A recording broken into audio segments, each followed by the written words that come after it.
Hey everyone, in this video today I'm going to be talking about why my food sensitivities are actually a good thing.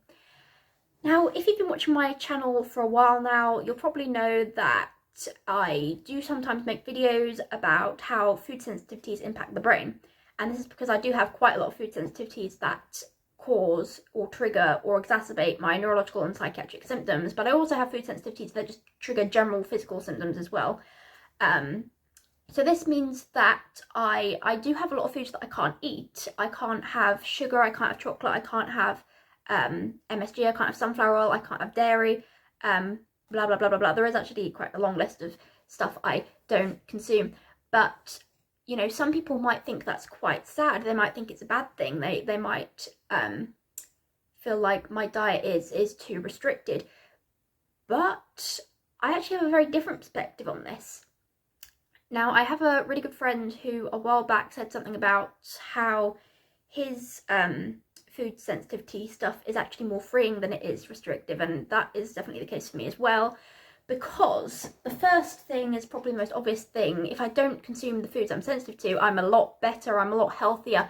You know, I don't have the debilitating Tourettic OCD, I don't have the rage attacks, I don't have physical symptoms that make me feel horrible, I don't have hyperactivity to the point I can't function, you know, all of these things that I would be dealing with if I hadn't cut out these foods. So I am really, really lucky in that sense that I'm actually aware that I have food sensitivities, because some people never even look into it. Some people with neurological and psychiatric symptoms don't think that that could be a contributing factor, or they're just not aware of it. But yeah, that's obviously the first reason why it's actually a good thing, because it allowed me to find an easy way to manage my symptoms by finding the trigger, finding what was triggering inflammation in my brain and for the physical symptoms in my body. So that's obviously the first thing. But I feel like it's helped me make healthier choices, because it's quite funny how this pattern worked for me. My diet used to consist of, you know, not many like fruits and vegetables and stuff, and a lot of like chocolate and takeaway food and stuff. And, you know, there's nothing wrong with those things in like moderation, but the problem was I just didn't have a healthy diet in general. And, you know, having the food sensitivities and finding that out that I had food sensitivities was kind of like a wake-up call in a sense, because it did allow me to change my diet so that it's healthier, so I can be healthy and like prevent stuff in the future, like prevent getting ill in the future. So I feel like that's actually a really good thing, because it was the dairy that I found out I was sensitive to first, and a lot of things contain dairy.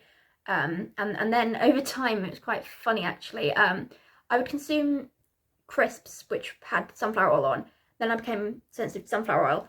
I would consume chocolate, and then I became sensitive to cocoa, and so on and so forth. And also I'm sensitive to sugar, so that's kind of good, because sugar has obviously health risks if you have too much of it. So I feel that it's quite funny, because every unhealthy food I was eating, my body found a way to stop me from eating it. Now this is actually because I would consume it a lot, and there's if some people do develop sensitivities to the foods they consume the most if they have leaky gut, which is common in people with autoimmune conditions.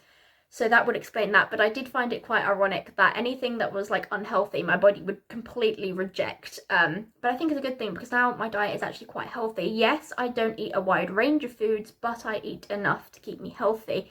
And I do ensure that I do still have like all the nutrients I need and everything. But I said actually dairy was the first one. Dairy wasn't the first one. Food dyes was the first one. I was 3. But, you know, because I'd grown up not eating food dyes, it wasn't weird to me. But I did have to cut out dairy at 15. But yeah, you know, I just remember that, thought I'd correct that. Researching stuff. Yes, I was able to research the impact that food had on the brain.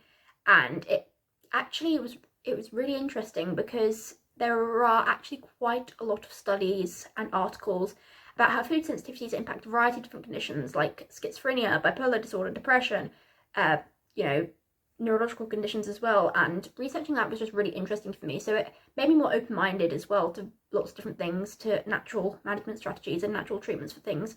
So I think that was really good, because it changed my way of thinking about things, and, you know, thinking about getting to the root of things instead of just masking the symptoms. And there's nothing wrong with masking the symptoms. I mask my symptoms as well, because, you know, trying to get to the root of something takes time, you know, it's not an overnight thing.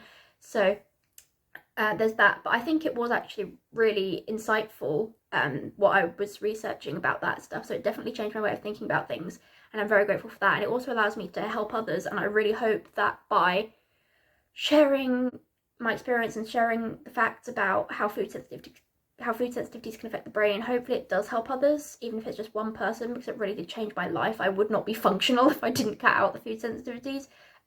So I'm really lucky with that, and I thought I'd just make this video. I remember when I was younger, I was really reluctant to cut out food dyes and stuff. I was quite a rebel child, and I would purposely eat food dyes when I knew I couldn't, and then I would trigger myself to have a huge rage attack by eating them, because that's what the food dyes triggered. But yeah, now thankfully my perspective has changed. I can see that these foods trigger a massive reaction, and I wouldn't wish that upon myself or anyone else. So thankfully I'm healthy now. So yes, my food sensitivities are actually something I can now say that I'm actually really happy that I have.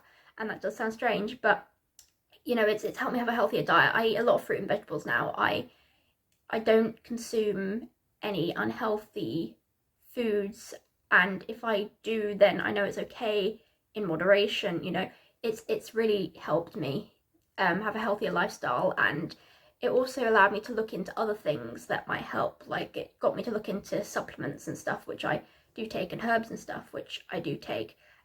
So it's good.